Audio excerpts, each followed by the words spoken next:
Hey guys, welcome to Guidely YouTube channel. This is Gurpreet Kaur, your GS teacher. तो guys, आज हम पढ़ेंगे cyclone Amphan के बारे में, साइक्लोन के बारे में और इनके नाम कैसे रखे जाते हैं। जैसे कि आपने देखा ही होगा कि बहुत सारे साइक्लोन्स के नाम जो हैं अलग अलग रखे जाते हैं, तो इनके रखने का पैटर्न क्या होता है और सारी चीज़ें जो भी हमारे एग्जाम से रिलेटेड है वो भी, और हमारे जनरल अवेयरनेस के बारे में भी हम लोग यहाँ पर अपना अपडेट करने की कोशिश करेंगे। ठीक है, तो स्टार्ट करते हैं हम आज का टॉपिक, जो कि है साइक्लोन एम्फान।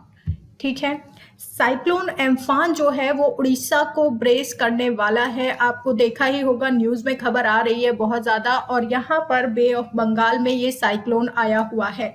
आपको पता ही होगा कि बे ऑफ बंगाल हमारा कहाँ पड़ता है। ये अगर हमारा इंडिया है, इंडिया का पेनिनसुला पार्ट है, तो ये हमारा बे ऑफ बंगाल है। ठीक है, बे ऑफ बंगाल आपका यहाँ इंडिया के पेनिनसुलर पर। आपको पता ही है कि हमारा जो भारत है वो, हमारा भारत तीन तरफ से आपका समुद्र से घुरा हुआ है। ठीक है, यहाँ पर आपका अरेबियन सी आता है, अरेबियन सी, और नीचे आपका इंडियन ओशियन है, और यहाँ पर आपका बे ऑफ बंगाल आता है। ठीक है, हम लोग काफ़ी टाइम से ही जानते हैं, जैसे कि जब से आपने होश संभाला होगा तो साइक्लोन के बारे में तो सुना ही होगा, क्योंकि इंडिया बहुत ज़्यादा अफेक्टेड रहता है साइक्लोन से। ऐसा ही एक साइक्लोन जो है वो देखा जा रहा है यहाँ बे ऑफ बंगाल में। अभी ये इसकी पोजीशन यहाँ पर है, जो कि घूमता हुआ आपको दिख रहा है। इसके आने के चांसेस 20 मई को आने के चांसेस ज़्यादा है, जो कि उड़ीसा के क्षेत्र को यहाँ पर टकराएगा।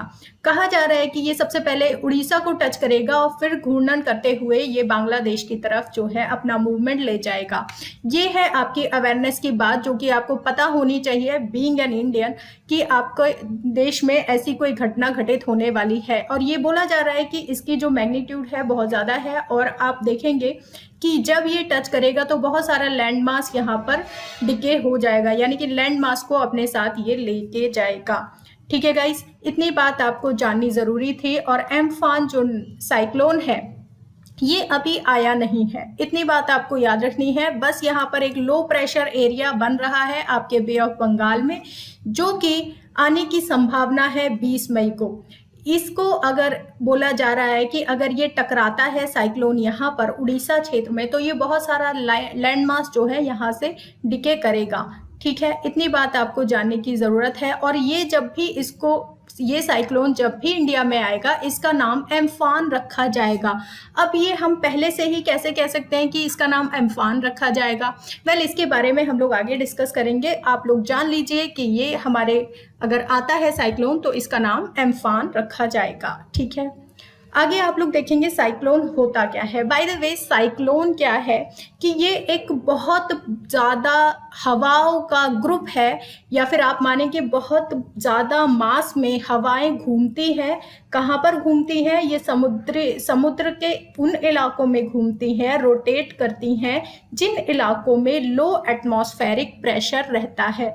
लो एटमॉस्फेरिक प्रेशर होने के कारण ये हवाएं चारों तरफ घूमती हैं, जिससे समुद्र का पानी अपना घूर्णन गति में घूमने लगता है। आप सभी को पता है कि आपका जो अर्थ है, ये मान लीजिए एक आपका अर्थ है। ठीक है, अर्थ प्लेनेट हमारा, इसके दो पार्ट है। एक आपका नॉर्दर्न हेमिस्फेयर है और एक आपका सदर्न हेमिस्फेयर है। दोनों ही पार्ट में आपको ये साइक्लोन देखने को मिलते हैं, लेकिन आपका जो इंडिया का पार्ट है यहाँ पर हमारा कहाँ पड़ता है? इंडिया हमारा नॉर्दर्न हेमिस्फेयर में पड़ता है यहाँ पर कुछ, और ये आपका इक्वेटर है, और यहाँ से हमारा ट्रॉपिक ऑफ कैंसर गुजरता है। ये जो एरिया है, यानी कि आपका ट्रॉपिक लैंड जो होती है, वहाँ पर आपका लो प्रेशर एरिया ज़्यादा बनता है। इसका मतलब है कि यहाँ पर साइक्लोन्स भी ज़्यादा आते हैं।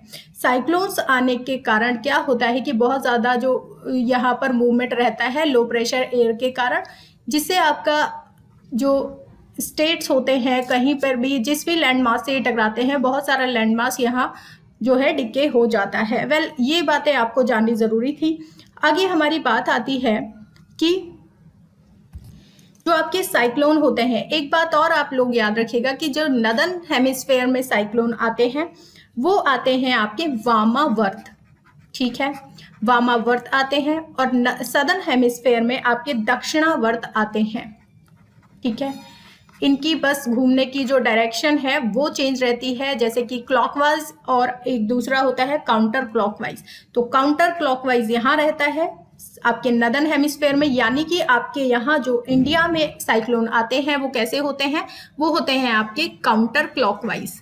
ठीक है, इतनी बातें आपको याद रखनी है यहाँ पर, और आपको एक चीज ही याद रखनी है जिससे कि आपको दूसरी चीज अपने आप याद हो जाएगी। ठीक है गाइस, तो काउंटर क्लॉकवाइज आपके नदर्न हेमिस्फेयर में आते हैं और हमारा इंडिया लाई करता है नदर्न हेमिस्फेयर में। ठीक है, अब बात करते हैं हम इसके नाम के बारे में। अब नाम का अभी तक साइक्लोन ने टच नहीं किया है, अभी तक वो साइक्लोन बना नहीं है, यानी कि वो एक लो प्रेशर एरिया है जो कि अभी बनना शुरू हुआ है। ठीक है, अब इसके बारे में हमने पहले ही नाम कैसे रख दिया, जैसे कि इसका नाम एम्फान रखा गया है। तो आप लोग ये डिस्कस करने के लिए हम लोगों ने इसके नाम रखने के बारे में एक मीटिंग बुलाई गई थी, जो कि आपकी जो वर्ल्ड मेट्रियोलॉजिकल ऑर्गेनाइजेशन है, वर्ल्ड मेट्रियोलॉजिकल ऑर्गेनाइजेशन में एक मीटिंग हुई थी ऑन 23 मार्च को।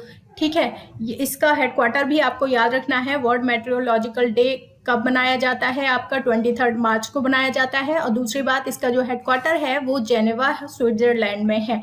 ऐसे ही आपके क्वेश्चन जो है एग्जाम में बनते हैं।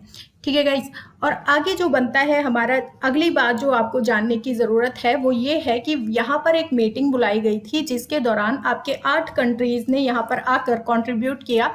और यहाँ पर बोला गया कि जैसे कि अलग अलग देश अपने अलग अलग नाम रख लेते हैं साइक्लोन्स के, लेकिन यहाँ पर एक मीटिंग बुलाई गई थी जिसमें आपका जो एक फाइनलाइज नाम होगा किसी साइक्लोन के लिए, वो क्या रखा जाएगा, या सारे ही देश उस साइक्लोन को क्या बुलाएंगे, ऐसे करके एक लिस्ट बनाई गई है। ठीक है, तो आप देखेंगे कि ये जो लिस्ट बनाई गई है उसी के अकॉर्डिंग जो है साइक्लोन्स के नाम रखे जाते हैं। ठीक है, आगे हम लोग आपको लिस्ट भी दिखा देंगे, सो डोंट वरी गाइज। यहाँ पर आप देख सकते हैं कि साइक्लोन का क्लासिफिकेशन कैसे होता है। जैसे कि सबसे पहले क्या होता है, डिप्रेशन होता है। डिप्रेशन में आपका जो एयर होती है वहाँ पर, वो उसकी स्पीड यहाँ पर इतनी रहती है 31 to 50 किलोमीटर पर आवर। अभी जो साइक्लोन की स्थिति चल रही है, यानी कि जो आपका एयर प्रेशर बन रहा है वो आपका बहुत ही कम है, यानी कि अभी वो साइक्लोन स्टॉर्म में नहीं आया है।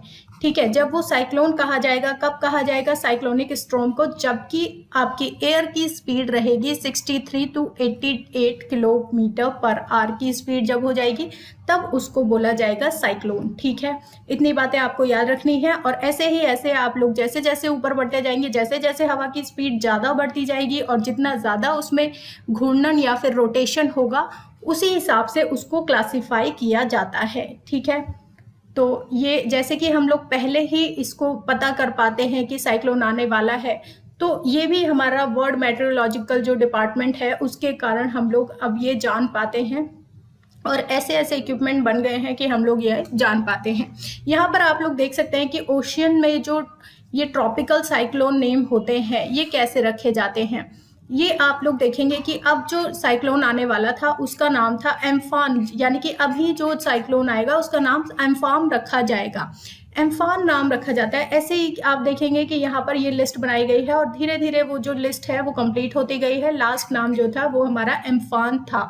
ठीक है, यानी कि आप देखेंगे 2004 में ये लिस्ट बनाई गई थी और 2020 में ये लिस्ट खत्म हो चुकी है। अब इसके आगे जो नाम रखे जाएंगे वो कैसे रखे जाएंगे, वेल इसकी टेंशन आपको लेने की ज़रूरत नहीं है, जिनका काम था ये उन्होंने कर दिया है। वेल 2004 में जिन देशों ने भाग लिया था इस नाम रखने के लिए वो थे हमारे Bangladesh, India, Maldives, Myanmar, Oman, Pakistan, Sri Lanka and Thailand. अब जो देश हमारे बढ़ गए हैं वो है आपका Iran, Qatar, Saudi Arabia, United Arab Emirates and Yamin. ये देश जो है अब इस लिस्ट में बन गए हैं, यानी कि इन देशों ने अब जो आने वाले साइक्लोन होंगे उनके नाम क्या रखे जाएंगे वो इन्होंने डिसाइड कर लिया है। हर एक देश अपने अपने नाम देता है जिसके अकॉर्डिंग उनके नाम रखे जाते हैं साइक्लोन्स के। ठीक है, जैसे कि आगे आने वाले टाइम में अब क्या क्या नाम रखे जाएंगे, जैसे कि आपका अब जो साइक्लोन आएगा इसके बाद एम्फान के बाद वो आपका निसर्गा रखा जाएगा, फिर गति रखा जाएगा, फिर निवार रखा जाएगा। ऐसे ही करके ये लिस्ट दी गई है और जब ये लिस्ट खत्म हो जाएगी तो आपके अगले साइक्लोन्स के नाम जो है वो रखे जाएंगे। ठीक है गाइस, तो ये थी आपके लिए एक इन्फॉर्मेशन जो कि आपको पता होना चाहिए और आप लोग आगे भी याद रख सकते हैं कि अगले आने वाले नाम क्या हो सकते हैं। ठीक है गाइस, तो अपना ध्यान रखिए और all the best for your exams. Bye bye guys, take care.